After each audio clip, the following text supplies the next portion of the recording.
إن الحمد لله نحمده ونستعينه ونستغفره ونعوذ بالله من شرور أنفسنا ومن سيئات أعمالنا من يهده الله فلا مضل له ومن يضلل فلا هادي له وأشهد أن لا إله إلا الله وحده لا شريك له وأشهد أن محمدا عبده ورسوله يا أيها الذين آمنوا اتقوا الله حق تقاته ولا تموتن إلا وأنتم مسلمون يا أيها الناس اتقوا ربكم الذي خلقكم من نفس واحدة وخلق منها زوجها وبث منهما رجالا كثيرا ونساء واتقوا الله الذي تساءلون به والأرحام إن الله كان عليكم رقيبا يا أيها الذين آمنوا اتقوا الله وقولوا قولا سديدا يصلح لكم أعمالكم ويغفر لكم ذنوبكم ومن يطع الله ورسوله فقد فاز فوزا عظيما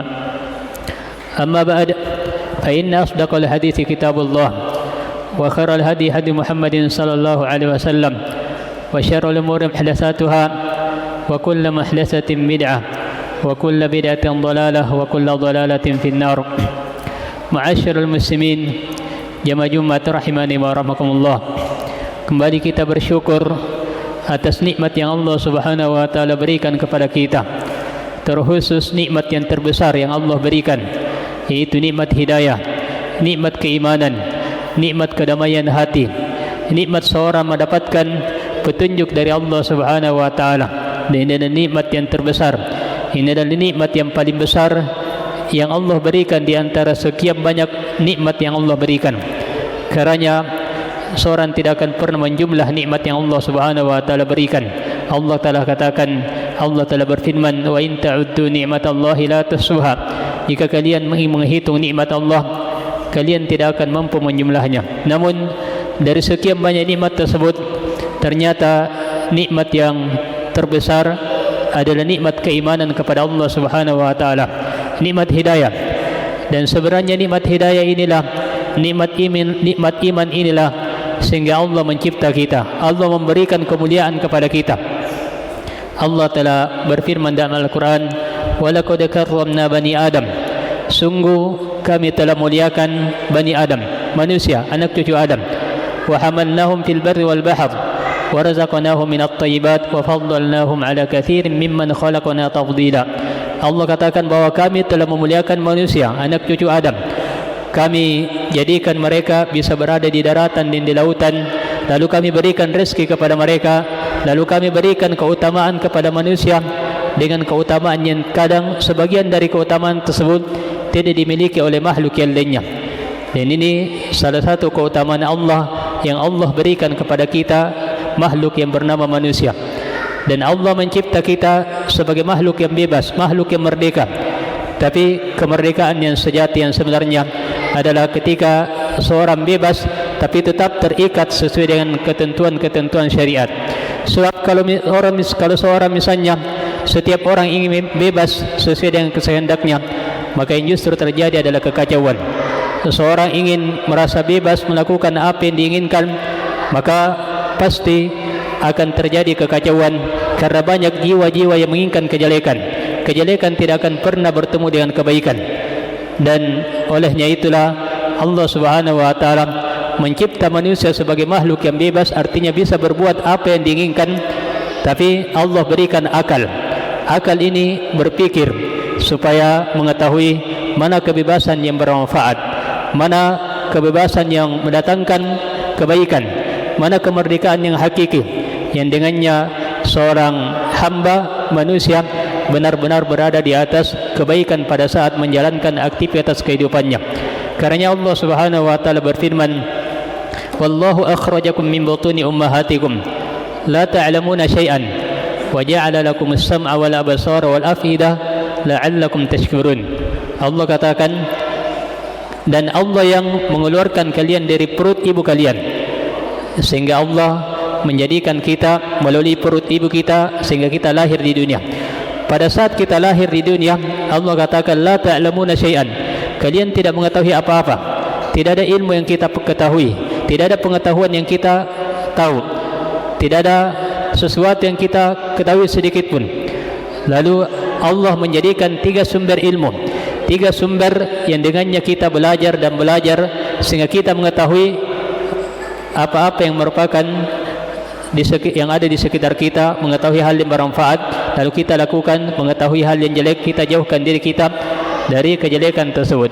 Allah katakan, wallahu akhrajakum min butuni ummahatikum la ta'lamuna syai'an wa ja'ala lakum as-sam'a wal absara wal afida la'allakum tashkurun. Allah yang mengeluarkan kalian dari perut ibu kalian, kalian tidak mengetahui apa-apa, kemudian Allah menjadikan untuk kalian ada pendengaran, Allah menjadikan untuk kalian penglihatan, Allah menjadikan untuk kalian hati.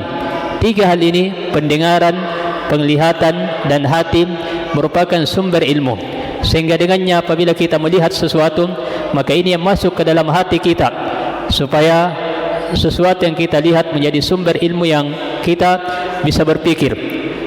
Demikian pula pada saat kita mendengar, maka ini adalah sarana wasilah ilmu yang dengannya masuk ke dalam hati kita. Karena 3 hal ini yang merupakan sumber ilmu seharusnya dijadikan pada perkara yang bermanfaat. Kita mendengarkan hal-hal yang bermanfaat, kita mendengarkan, kita melihat hal-hal yang bermanfaat, sebab itu yang masuk ke dalam hati kita. Hati ini yang berpikir mana yang merupakan kebaikan, hati ini kaitannya dengan akal, mana yang merupakan kebaikan, lalu kita lakukan kebaikan tersebut.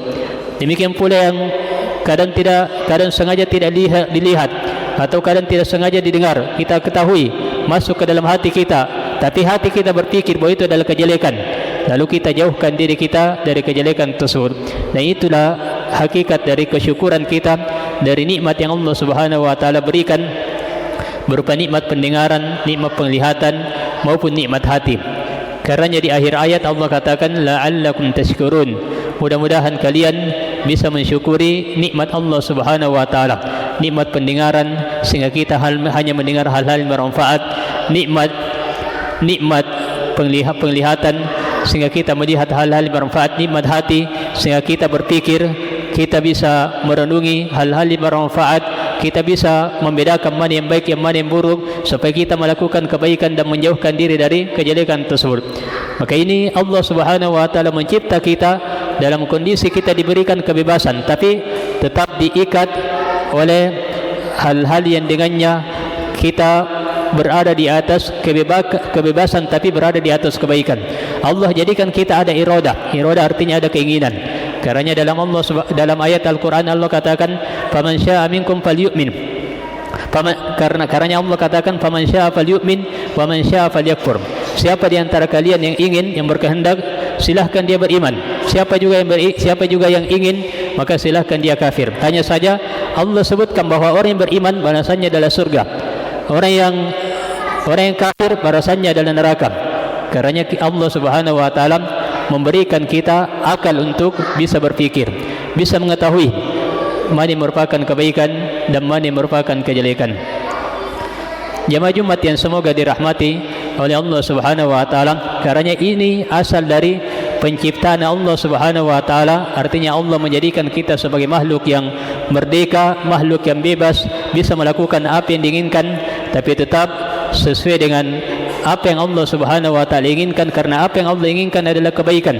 Dan Allah Subhanahu wa taala telah mencipta kita pada dasarnya adalah untuk menjadi hamba bagi Allah Subhanahu wa taala. Karena Allah telah katakan wa ma khalaqatul jinna wal insa illa liya'budun. Tidaklah aku cipta jin dan manusia kecuali tujuannya adalah liya'budun, hanya beribadah kepada Allah Subhanahu wa taala. Karena seluruh yang Allah cipta tujuannya adalah bagaimana supaya manusia dan hamba Allah Subhanahu wa taala, manusia maupun jin, bisa beribadah dan menegakkan ubudiyah, penghambaan kepada Allah Subhanahu wa taala. Karena Allah mencipta neraka supaya balasan bagi orang-orang yang tidak mau beribadah kepada Allah Subhanahu wa taala. Allah mencipta surga supaya balasan bagi orang-orang yang senantiasa beribadah kepada Allah Subhanahu wa taala. Allah menurunkan kitab Al-Quran supaya menjadi penjelasan dan hujjah bagi orang-orang yang ingin menegakkan ubudiyah, penghambaan kepada Allah Subhanahu wa taala. Allah mengutus Rasul supaya menjelaskan bagaimana beribadah kepada Allah Subhanahu wa taala. Allah mencipta langit dan bumi sebagai maslahat, kebaikan bagi manusia supaya dia gunakan untuk beribadah kepada Allah Subhanahu wa taala. Yang jelas seluruh yang Allah Subhanahu wa taala ciptakan semuanya tujuannya adalah bagaimana kita beribadah kepada Allah Subhanahu wa taala. Sehingga dengan ibadah kita kepada Allah Subhanahu wa taala, kita pun akan mendapatkan hasil dari ibadah tersebut, yaitu mendapatkan surga. Semakin sempurna kualitas ibadah kita dan semakin tinggi kualitas ibadah kita kepada Allah Subhanahu wa taala, maka semakin tinggi tingkatan kita nantinya di surga. Sebagaimana orang yang paling jauh dari ibadah kepada Allah, seperti orang-orang kafir atau orang-orang munafik yang justru menampakkan keimanan tapi yang dia sembunyikan dalam hatinya adalah kekafiran, sehingga dibalas oleh Allah Subhanahu wa taala dengan tempat yang sangat jelek dan tempat yang paling jelek. Orang-orang yang menyempurnakan ibadahnya akan diberikan oleh Allah Subhanahu wa taala tempat yang sangat tinggi di surga. Sebaliknya orang-orang yang berpura-pura ingin menipu Allah Subhanahu wa taala, yaitu orang-orang munafik yang justru menyembunyikan kekafiran padahal mereka bergaul dengan orang-orang yang beriman, maka Allah katakan innal munafiqina fid darqil asfali minan nar. Sesungguhnya orang-orang munafik berada dalam lapisan paling bawah, berada dalam lapisan paling bawah dari api neraka, disebabkan karena mereka tidak mau bahkan menjauh dengan sejauh-jauhnya dari beribadah kepada Allah Subhanahu wa taala, padahal sudah bergaul dengan orang-orang yang beribadah kepada Allah Subhanahu wa taala. Seperti orang-orang munafik di masa Nabi sallallahu alaihi wasallam, berpura-pura bersama dengan Nabi, berpura-pura ikut salat, tapi sebenarnya menyembunyikan kekafiran. Kerana mereka adalah orang-orang yang enggan, tidak mau beribadah kepada Allah Subhanahu wa taala, padahal sudah ada jalan-jalan, sudah ada kemudahan supaya bisa menegakkan ubudiyah penghambaan. Namun tak kala mereka berpaling, maka Allah Subhanahu wa taala balas pula dengan siksaan yang semisalnya. Karena Allah Maha Adil, Allah akan membalas manusia sesuai dengan hal yang setimpal dari hasil perbuatan manusia itu sendiri. Jamaah Jumat yang semoga dirahmati oleh Allah Subhanahu wa taala, karena kalau kita beribadah, berbicara masalah ubudiyah penghambaan, maka Allah Subhanahu wa taala dalam Al-Qur'an justru menyebutkan tentang nabinya, yaitu Nabi sallallahu alaihi wasallam, dengan kalimat abdun, kata abdun sebagai seorang hamba. Sebab memang abdun, hamba inilah yang merupakan keutamaan yang besar di sisi Allah Subhanahu wa taala. Ketika Allah Subhanahu wa taala berfirman tentang Nabi Muhammad sallallahu alaihi wasallam yang diperjalankan dari Masjidil Haram ke Masjidil Aqsa, kemudian naik ke langit yang ketujuh, tempat yang tertinggi yang pernah dicapai oleh manusia. Apa yang Allah Subhanahu wa taala sebutkan tentang nabinya? Allah tidak katakan Maha suci Allah yang telah memperjalankan rasulnya, tidak. Tapi Allah katakan Maha suci Allah yang telah memperjalankan hambanya. Allah katakan subhanalladzi asra bi 'abdihi. Maha suci Allah yang telah memperjalankan hambanya. Sebab kata hamba ini adalah kemuliaan yang tinggi di sisi Allah Subhanahu wa taala. Menjadi hamba Allah adalah kemuliaan yang tinggi di sisi Allah Subhanahu wa taala. Seorang yang menjadi hamba Allah sehingga dia senantiasa beribadah kepada Allah, justru akan semakin mulia di sisi Allah. Beda dengan makhluk, beda dengan menghambakan dan menghindarkan diri kepada manusia. Pada saat kita menghinakan diri dalam arti menjadi hamba manusia, justru orang tersebut akan menginjak-injak harga diri kita. Tidak ada nilainya diri kita di hadapannya. Tapi kalau seorang menghambakan dirinya kepada Allah Subhanahu wa taala, maka justru dia akan semakin mulia di sisi Allah Subhanahu wa taala. Semakin menghinakan diri kepada Allah dengan beribadah, justru dia akan semakin mulia di sisi Allah Subhanahu wa taala. Semakin menambah kualitas ibadahnya, semakin mulia di sisi Allah Subhanahu wa taala. Semakin merendahkan dan menghinakan diri kepada Allah, justru akan semakin diangkat derajatnya oleh Allah Subhanahu wa taala. Jadi di sinilah rahasia sehingga Nabi sallallahu alaihi wasallam menyebutkan bahwa pada saat kita dalam kondisi sujud, maka disitulah seorang akan semakin dekat dengan penciptanya, yaitu Allah Subhanahu wa taala. Karena Nabi sallallahu alaihi wasallam katakan, akramu ma yakunul abdu min rabbih wa huwa sajid. Sedekat-dekat seorang hamba dari Rabbnya, yaitu dalam kondisi sujud. Sebab pada saat sujud kita benar-benar merendahkan dan menghinakan diri kepada pencipta kita. Bayangkan kita letakkan apa yang paling mulia yang kita miliki, dari jasad kita, yaitu wajah kita. Kalau orang menghina atau memukul wajah kita, maka itu akan terasa bahwa itu adalah penghinaan. Pada saat kita rendahkan dan kita hinakan untuk pencipta kita, maka disitulah kita benar-benar mengagungkan Allah Subhanahu wa taala. Kita sujud karena benar-benar mengagungkan dan memuliakan Allah Subhanahu wa taala, sehingga balasannya bahwa seorang benar-benar akan dekat dengan Allah Subhanahu wa taala. Karena dalam kondisi seperti itu, Nabi sallallahu alaihi wasallam memerintahkan untuk memperbanyak berdoa, meminta kepada Allah Subhanahu wa taala. Jamaah Jumat yang semoga dirahmati oleh Allah Subhanahu wa taala, karena ubudiyah atau penghambaan ini adalah kemuliaan yang sangat besar di sisi Allah Subhanahu wa taala.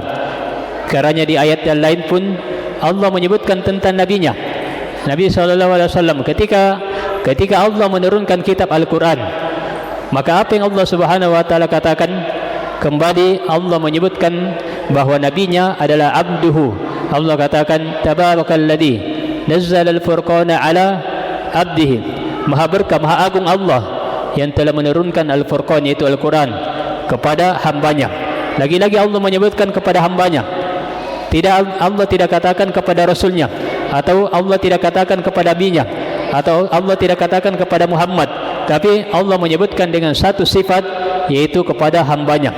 Karena memang hamba ini adalah kemuliaan yang besar, kemuliaan yang tinggi di sisi Allah Subhanahu wa taala.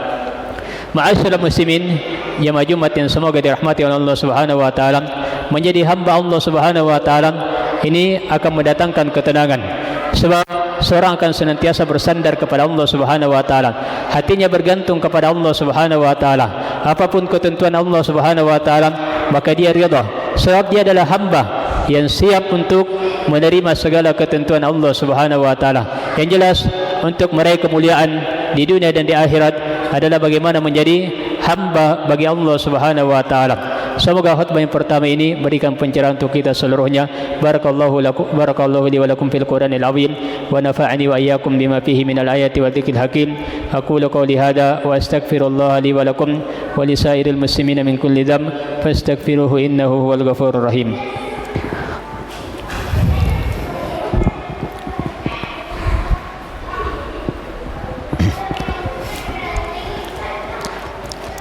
Alhamdulillahi Rabbil Alamin, hamdan kathiran tayyiban mubarakan fih, kama yuhibbu Rabbuna yurada. Wa ashhadu an la ilaha illallah wahdahu la syarika lah, wa ashhadu anna Muhammadan abduhu wa rasuluh, sallallahu alaihi wa ala alihi wa ashabihi ajma'in, amma ba'd. Kaum muslimin jamaah Jumat yang semoga dirahmati oleh Allah Subhanahu wa taala, sebenarnya Allah Subhanahu wa taala mencipta manusia pasti akan menjadi seorang hamba, pasti akan menjadi hamba, dan mau tidak mau pasti akan menjadi hamba. Hanya saja Allah Subhanahu wa taala pada dasarnya Allah cipta kita untuk menjadi hamba Allah. Namun justru apabila seorang tidak mau menjadi hamba Allah, tidak mau menjadi hamba Allah, pasti akan menjadi hamba selain Allah.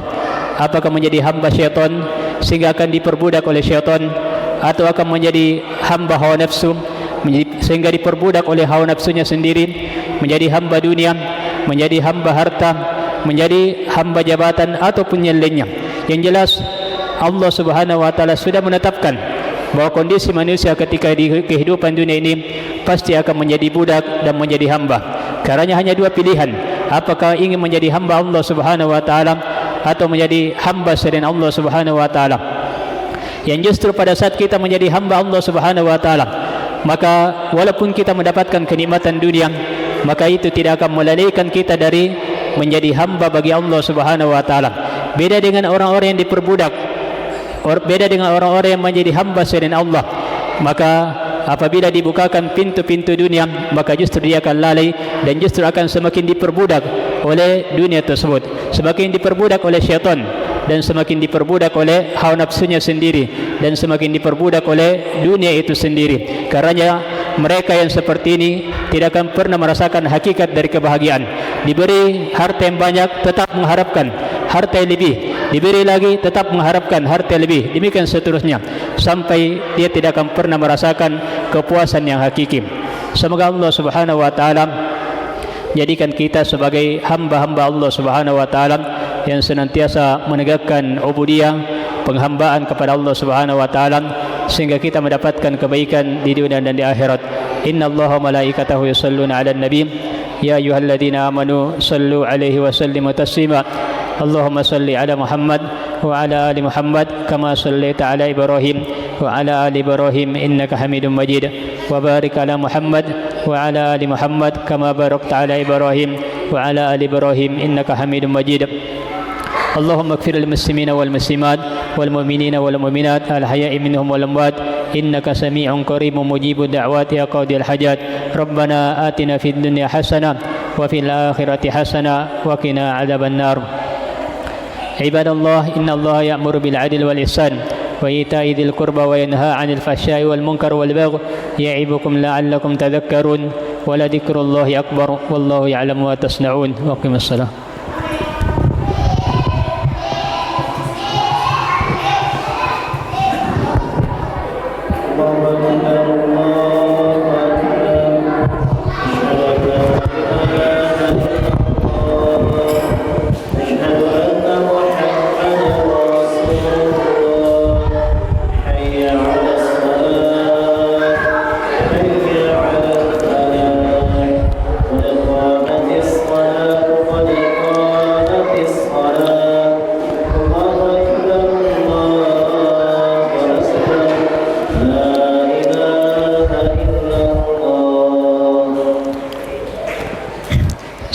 Dan sabnya diluruskan dan dapatkan.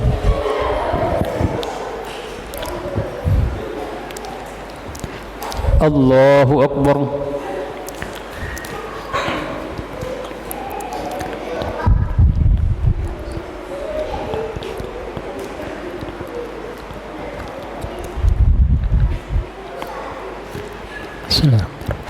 الحمد لله رب العالمين الرحمن الرحيم مالك يوم الدين إياك نعبد وإياك نستعين اهدنا الصراط المستقيم صراط الذين أنعمت عليهم غير المغضوب عليهم ولا الضالين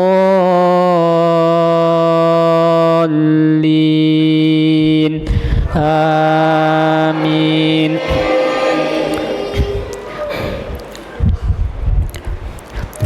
ولقد كتبنا في الزبور من بعد الذكر أن الأرض يرثها عبادي الصالحون إن في هذا لبلاغا لقوم عابدين وما أرسلناك إلا رحمة للعالمين. قل إنما يوحى إلي أنما إلهكم إله واحد فهل أنتم مسلمون فإن تولوا فقل آذنتكم على سواء وإن أدري أقريب أم بعيد ما توعدون إنه يعلم الجهر من القول ويعلم ما تكتمون وإن أدري لعله فتنة لكم ومتاع إلى حين. قال رب احكم بالحق وربنا الرحمن المستعان على ما تصفون. الله أكبر.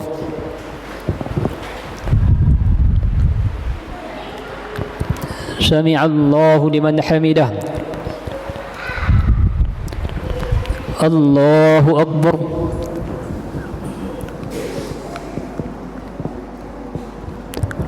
الله أكبر.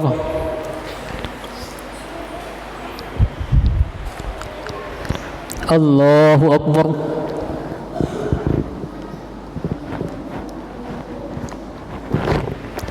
الله أكبر.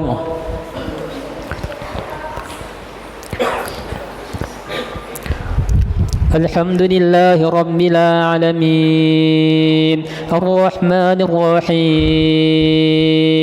مالك يوم الدين إياك نعبد وإياك نستعين اهدنا الصراط المستقيم صراط الذين أنعمت عليهم غير المغضوب عليهم ولا الضالين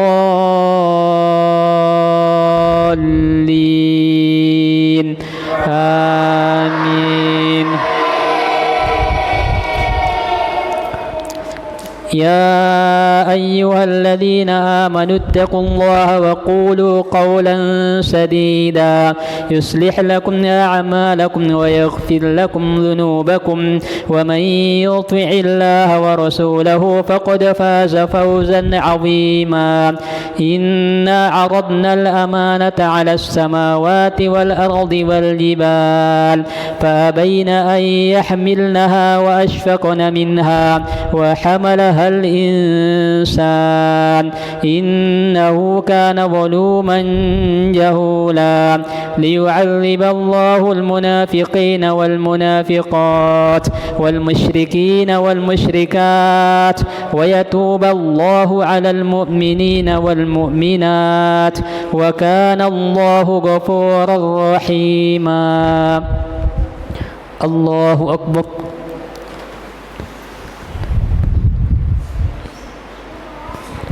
سمع الله لمن حمده. الله أكبر.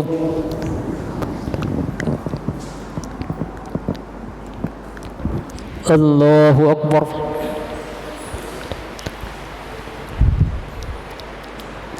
الله أكبر.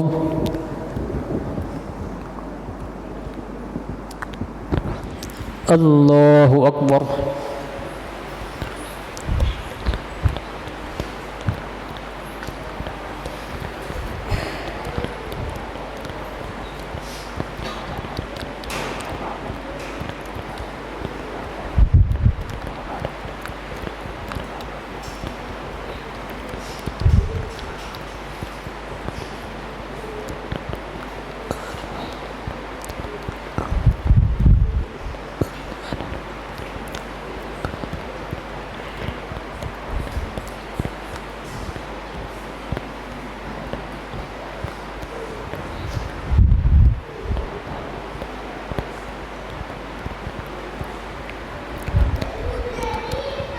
السلام عليكم ورحمة الله.